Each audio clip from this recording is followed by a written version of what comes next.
बलिया का इतिहास बहुत गौरवपूर्ण रहा है।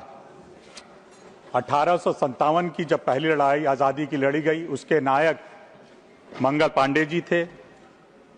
गांधी जी ने जब भारत छोड़ो का 1942 का आंदोलन किया था, तो बलिया चित्तू पाणे के नेतृत्व में 13 दिन तक आजाद रहा था। 1975 में जब लोकतंत्र को बचाने की लड़ाई वहां हम लोग के नायक आदरणीय जयप्रकाश जी ने लड़ी। हमारे पिताजी इस देश के प्रधानमंत्री रहे, जनेश्वर मिश्र जी, हजारी प्रसाद द्विवेदी, मैं अनगिनत नाम ले सकता हूं बलिया के लिए। मैं माननीय मंत्री जी से बस यही आग्रह करना चाहता हूं। कुछ दिन पहले वंदे भारत का ट्रायल रन हुआ था बलिया के लिए।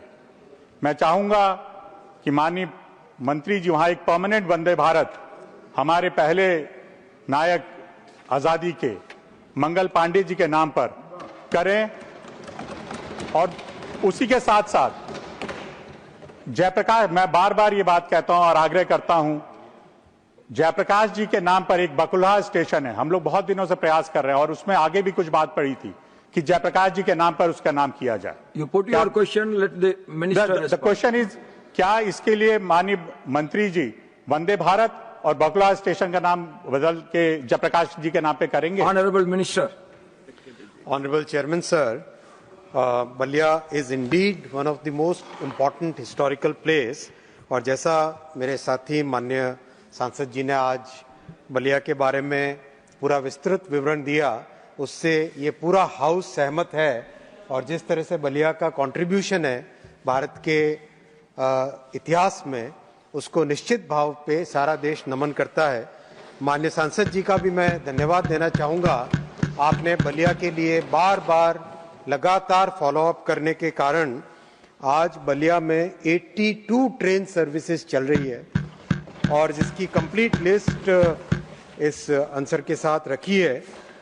और इसके अलावा भी बलिया स्टेशन का कंप्लीट नवनिर्माण किया जा रहा है, जिसमें बलिया की जो सांस्कृतिक और ऐतिहासिक धरोहर है, दृष्टिकोण है, उसको भी उस डिजाइन में इंक्लूड किया गया है। माननीय सभापति महोदय, मैं माननीय सांसद महोदय के साथ विस्तृत चर्चा करके, और कोई भी उनके एरिया का स्टेशन है तो वो जरूर मेरे साथ बैठ के उस स्टेशन के डेवलपमेंट की बात करें, उसमें जरूर उनकी मदद की जाएगी। Thank you. Second supplementary Shri Neeraj Saigar ji. मेरा दूसरा प्रश्न है सभापति जी, कोविड के बाद कई ट्रेनों का स्टॉपेज जो स्टेशनों पे होता था वो खत्म कर दिया गया है, और कई स्टेशन ऐसे थे जो पहले स्टेशन थे अब हॉल स्टेशन हो गए। तो कई स्टेशन जैसे हमारे यहाँ ताजपुर है, रेवती स्टेशन है, सागरपाली है, चितबड़ा गांव है, इसके कई जो हमारे लोग हैं वहाँ के बड़े उच्छृंखित हैं कि स्टेशन पहले स्टेशन था अब हॉल स्टेशन हो गया। और दूसरा, जो पहले ट्रेनें रुकती थी कोविड के पहले, अब नहीं रुक रही हैं। माननीय मंत्री जी बताने का कष्ट करेंगे कि क्या आगे की ट्रेन रुकेंगी या इन हॉल स्टेशनों को स्टेशन फिर के दर्जा दिया जाएगा? माननीय सभापति महोदय, जो माननीय सांसद महोदय ने स्टेशन से हॉल्ट में कन्वर्जन का नाम लिया है, वो मैंने नोट किया है। उसके ऊपर जानकारी लेकर मैं माननीय सांसद जी को जरूर दे दूं।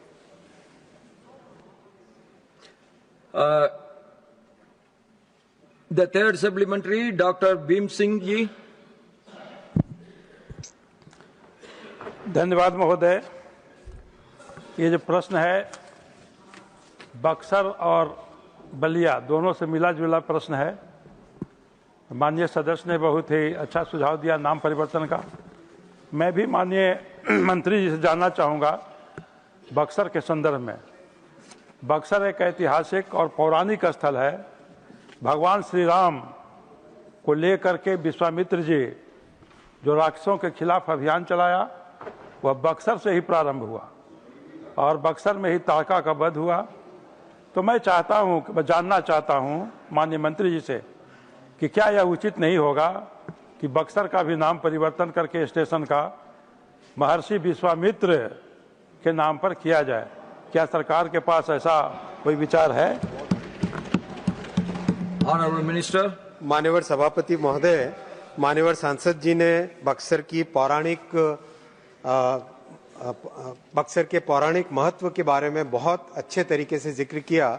मैं मान्यवर सांसद महोदय के समक्ष रखना चाहूँगा एक विषय कि भारत गौरव ट्रेन के सर्किट में जो सबसे पहली ट्रेन चालू हुई थी वो थी रामायण सर्किट, और उसमें बक्सर में जिस तरह से जितने भी यात्री उस भारत गौरव ट्रेन से रामायण सर्किट में गए, जब भी बक्सर जाते थे, बक्सर पहुंचकर उन्होंने उस जगह का जो अनुभव लिया वो एक वाकई अविस्मरणीय अनुभव है।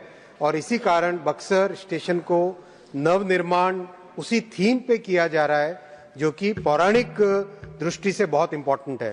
साथ ही साथ माननीय सभापति महोदय, मैं एक और विषय आपके सामने रखना चाहूँगा कि उत्तर प्रदेश में रेलवे के विकास के लिए जिस तरह से माननीय प्रधानमंत्री श्री नरेंद्र मोदी जी ने बजट बढ़ाया है वो एक वाकई हिस्टोरिक स्टेप है।